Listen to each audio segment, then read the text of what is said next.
Bonjour et bienvenue à tous. Nous sommes aujourd'hui en compagnie d'Éric Gaillat, le président de Calao Finance. Éric, bonjour. Bonjour. Alors Calao Finance est une société de gestion naturellement agréée par l'AMF qui a développé une approche un petit peu spécifique.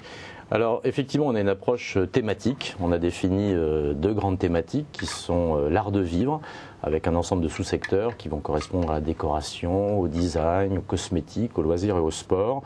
Donc des secteurs porteurs, des secteurs qui concernent les clients finaux.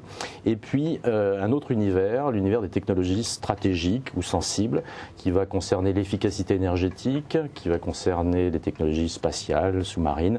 Et là, ce sont des univers où ce B2B, donc des entreprises qui parlent à d'autres entreprises. Ces deux grandes thématiques sont actuellement les secteurs porteurs et exportateurs au niveau de l'économie française, et donc c'est là-dessus qu'on s'est concentré. Une question un peu candide, mais ça veut dire qu'on trouve en France suffisamment d'entreprises de ce type-là pour pouvoir bâtir aujourd'hui une offre. Tout à fait. L'univers des PME au sens large, je le rappelle, c'est de 50 à 250 salariés, c'est environ 150 000 PME en France. Sur la cible qui nous concerne, il y a in extenso, facilement 20 000 PME. Évidemment, on ne traite pas ces 20 000 PME simultanément. Et, voilà, il faut les identifier tout d'abord. Mais depuis le début de l'année, on a déjà reçu près de 250 dossiers d'investissement sur le premier semestre. Donc c'est assez significatif. Oui, c'est beaucoup. Autre spécificité de Calao Finance, c'est la volonté d'asseoir vos décisions sur un panel d'experts.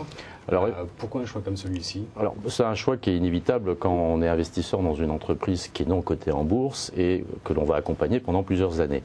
C'est utile dans la détection des dossiers, dans l'analyse, également dans le suivi.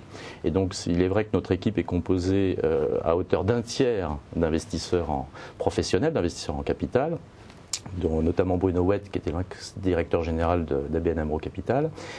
Et puis, deux tiers, ce sont des experts sectoriels de haut niveau qui ont exercé des responsabilités importantes dans différents secteurs d'activité qui sont nos secteurs. On en a deux sur le plateau avec nous. Et ça, c'est vraiment clé dans l'approche et le suivi de Calao Finance. Voilà. Alors on a effectivement le plaisir d'accueillir deux de ces experts. Hubert Auriol, bonjour. Bonjour. Bon, Hubert, on vous connaît, ancien pilote, ancien surtout directeur général du Paris-Dakar pendant 10 ans, je crois. Ouais. Alors vos fonctions aujourd'hui au sein de Calao Finance en tant qu'expert? La fonction, c'est justement d'identifier ces entreprises qui peuvent avoir un intérêt par rapport à la thématique art de vivre, alors surtout évidemment plutôt dans le sport, mais aussi dans l'aspect technique industriel avec les textiles, les nouveaux textiles qui sont en train d'arriver, aussi le développement de l'économie durable. On va avoir un grand changement dans le milieu automobile, donc l'arrivée de la voiture électrique. Et donc mon rôle est d'identifier ces entreprises et de voir quelle est leur légitimité par rapport aux projets futurs.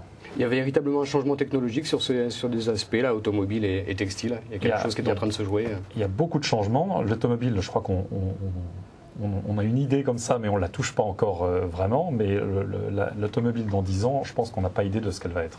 Avec l'arrivée donc d'acteurs qui n'étaient pas aujourd'hui positionnés sur Avec l'arrivée d'acteurs, d'entreprises qui aujourd'hui sont peut-être des fournisseurs mais qui ne représentent pas grand-chose et qui vont prendre une place majeure parce qu'il y aura beaucoup plus d'électronique dans l'automobile. On va passer d'une automobile qui fonctionne à l'essence à une voiture électrique. Et donc là, sur ce marché-là aussi, beaucoup d'entreprises françaises qui ont d'innovations, beaucoup de réinvestissements, des choses comme ça. Une grande industrie automobile française, il y a beaucoup de sous-traitants et dans ce niveau-là, évidemment, il y a plein d'entreprises qui investissent dans ce domaine parce que c'est un domaine très porteur. Fabrice Bouet, bonjour. Bonjour. Vous êtes ancien directeur général d'Hermès et de Lancôme. Donc votre fonction au sein de Calao, je pense, est à peu près la même. Mais on a du mal à un petit peu imaginer le secteur du luxe parce qu'on connaît les grandes marques. Mais est-ce qu'il y a encore la possibilité de créer de nouvelles structures? Oui, le luxe est un monde extrêmement vivant, fait de grandes sociétés très connues et puis de plus petites, moins connues mais tout aussi dynamiques.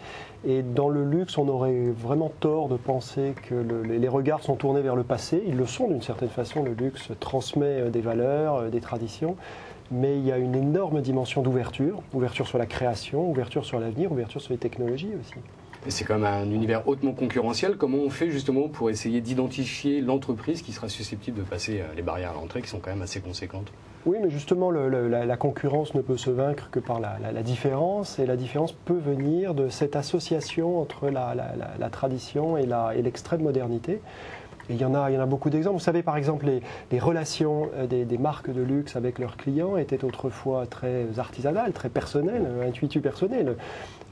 Les patrons de boutiques appelaient directement leurs clients. Aujourd'hui, le numérique apporte une dimension supplémentaire, d'autant plus que la base de clients du luxe est en train de s'ouvrir de manière considérable sur des clients nouveaux qui viennent d'horizons nouveaux, marchés émergents, mais qui viennent aussi acheter dans les pays d'où provient le luxe, c'est-à-dire la France pour beaucoup. Et pour parler à ces clients, il faut adopter des méthodes nouvelles. D'accord. Le numérique le permet. D'accord. Ces entreprises, elles interviennent dans tous les types de secteurs, maroquinerie, textile, on peut tout imaginer? Oui. Et d'ailleurs, on peut imaginer que la main de l'homme, qui est prépondérante dans l'industrie du luxe, peut être assistée par des technologies de pointe. Je pense à des technologies de découpe au laser, de façonnage, de forme, d'assemblage, qui viennent apporter leur précision, en plus de ce que la main de l'homme peut apporter, qui est irremplaçable, et qui fait que chaque objet est unique. Fabrice, on parle aussi en France des cosmétiques, de l'impact des cosmétiques. Là aussi, il y a un vrai savoir-faire. Oui, les cosmétiques sont reconnus comme une des grandes spécialités françaises. Vous savez qu'il y a la Cosmétique Vallée qui part d'Orléans et qui va jusqu'au Havre et qui regroupe probablement un concentré d'industrie comme nulle part ailleurs dans le monde, totalement dédié aux cosmétiques et dont les performances sont en partie dues à l'introduction de technologies, cosmétiques bio, mais il y a également beaucoup de paramètres hautement technologiques en cosmétique que la France maîtrise parfaitement bien. Et là, c'est un foisonnement de PME unique au monde.